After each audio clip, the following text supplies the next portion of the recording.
Épisode 3 bis avec Fanny, 26 ans.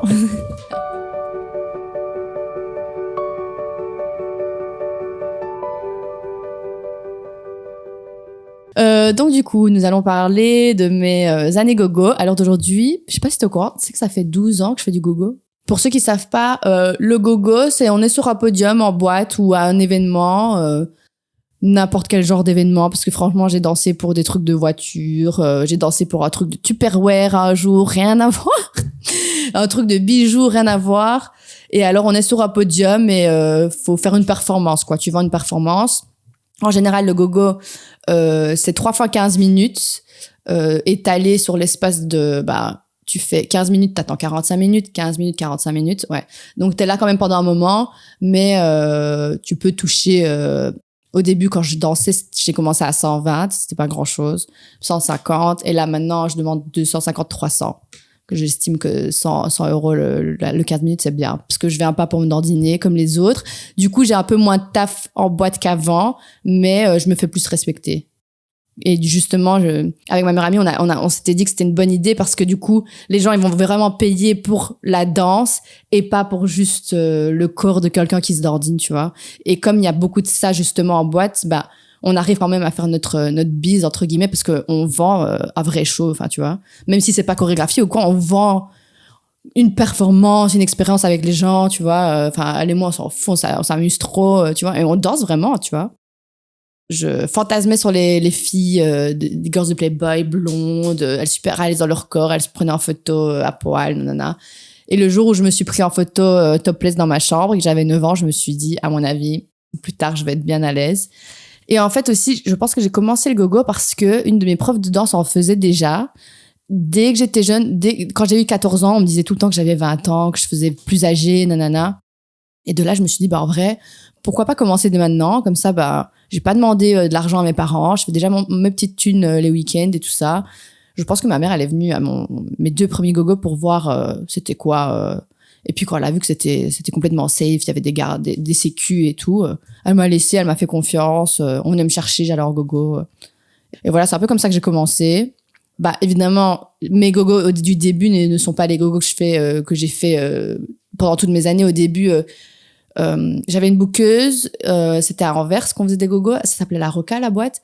Et ma bookeuse Mireille, elle nous habillait, elle faisait notre stylisme. Donc du coup, on avait vraiment un stylisme. On ne sait pas qu'on dansait en string bikini. On avait vraiment des fois, on pouvait danser en cargo, avec des pulls. Enfin, ça dépendait le thème de la soirée, tu vois. Donc au début, mes gogos étaient très comme ça. J'ai fait aussi un gogo pour une soirée old school pendant des années. Et alors là, il fallait préparer des chorés. Et là, on était vraiment habillés en mode old school. Donc des fois, on était habillés tout en blanc aussi, en mode Alia un peu. Enfin, il y avait vraiment des thèmes à chaque fois, tu vois. Donc ça, c'était vraiment les gogos au début. Et puis je pense qu'avec les années, plus j'ai grandi, plus je me suis sentie à l'aise avec mon corps.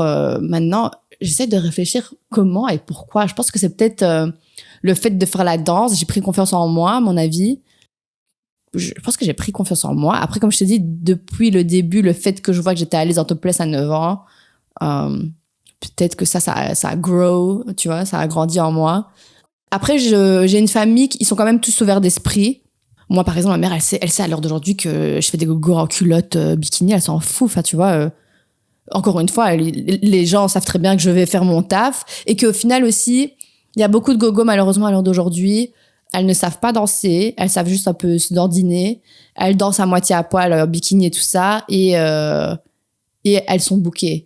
Et en fait, ce qui me saoule à l'heure d'aujourd'hui, c'est que malheureusement, le gogo n'est plus comme avant, parce que avant, comme je t'ai dit, c'était vraiment des vraies danseuses.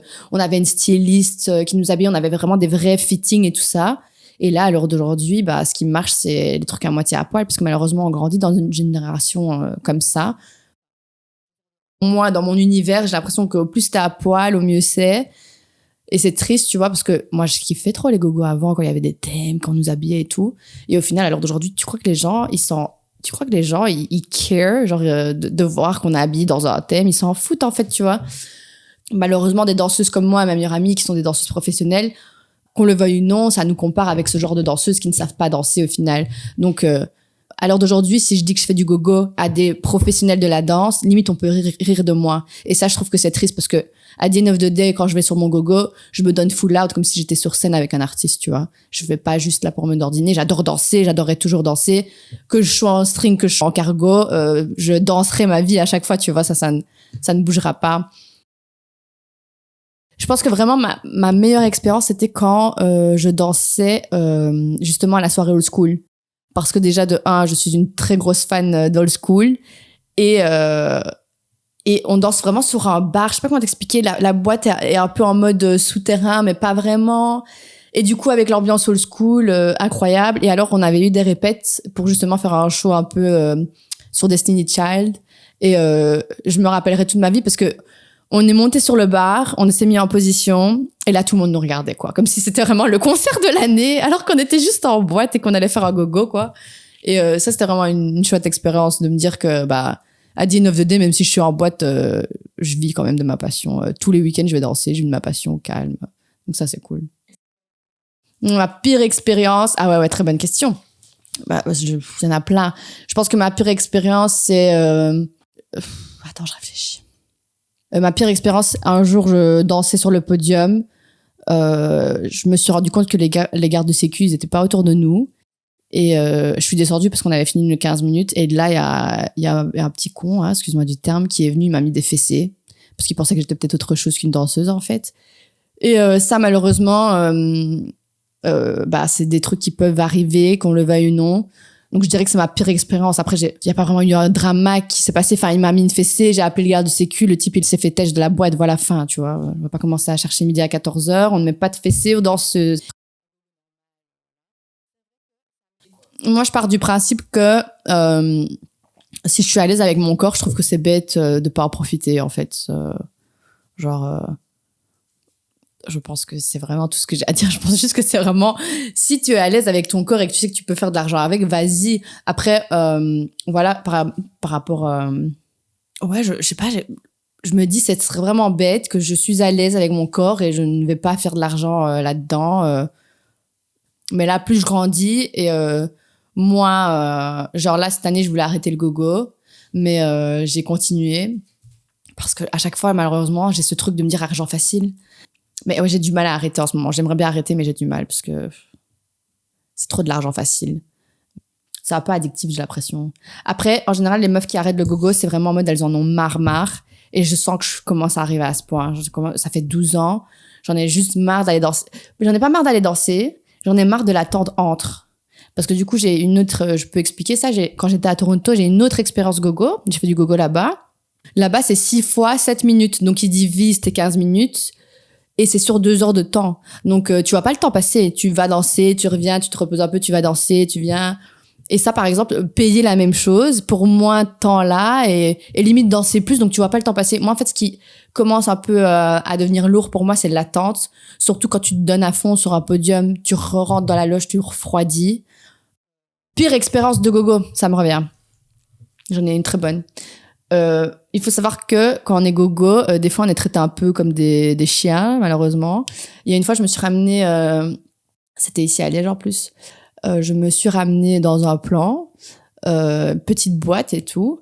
Elle me dit, voilà, je vais vous amener, la boss nous se présente, nanana, voilà, je vais vous amener dans la loge. Elle nous amène dans la cave. Et je voyais des araignées. Il y avait rien au sol, on était avec les bouteilles vides.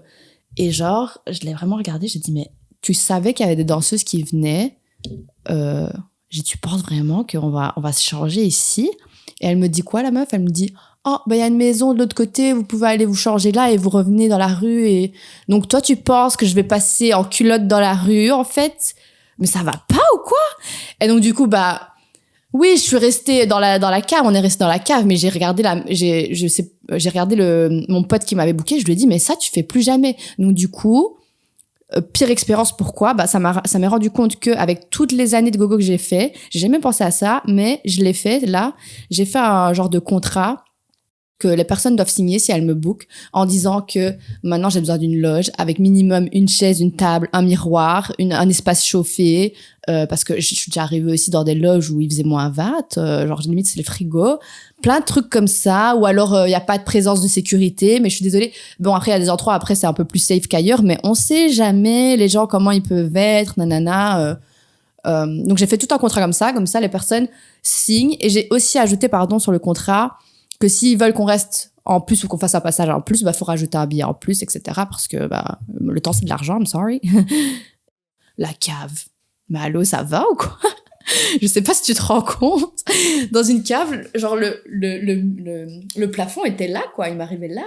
J'étais en mode, ok, on a des souris ici, genre. Qu'est-ce qui s'est passé? Alors, les conseils que je donnerais pour à une personne jeune qui veut commencer le gogo à ses 15 ans, je dirais que franchement il faut y aller parce que déjà de un, si t'aimes le danser et que c'est ta passion, c'est super cool parce que tu vas sûrement danser sur des sons que t'aimes bien et tu vas te faire de l'argent.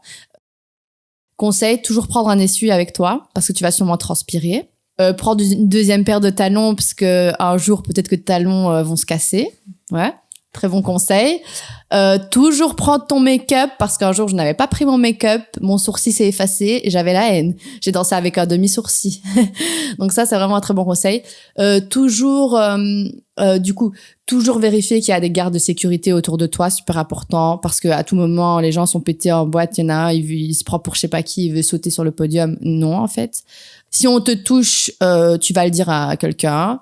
Exiger un lieu, un backstage normal, parce qu'on n'est pas des animaux. Donc, quand je dis backstage normal, c'est un espace où il y a un miroir, une table, une chaise et que ce soit minimum chauffé. Et toujours ramasser sa paye après, idéalement en cash, parce que malheureusement, quand c'est des virements, des fois, ils te payent 3 mois après. Mais franchement, je conseille pas les virements parce que ça m'est déjà arrivé que j'ai jamais été payée aussi. Donc ça m'a un peu mis la haine. Hein. Donc voilà, je pense que c'est les conseils que je donnerais. Je réfléchis encore. Oui, et si jamais on demande de faire des passages en plus, toujours être payé, demander quelque chose en plus parce que si t'es là pendant 3 heures pour 250 € et que tu veux que tu restes 1 heure de plus, je suis désolée.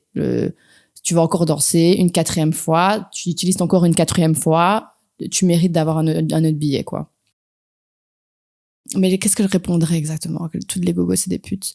Après, tu me connais, moi, je suis dans un mode, ah ouais, on est des putes, on est des putes. Moi, je répondrais plus comme ça.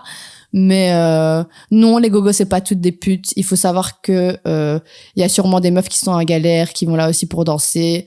À the end of the day, il y a sûrement des mamans qui sont en galère, qui savent pas vraiment danser mais qui ont besoin d'argent sur le côté. Est-ce que ça fait d'elle une pute? Non, je pense pas, parce qu'elle veut sûrement payer un truc pour son gosse.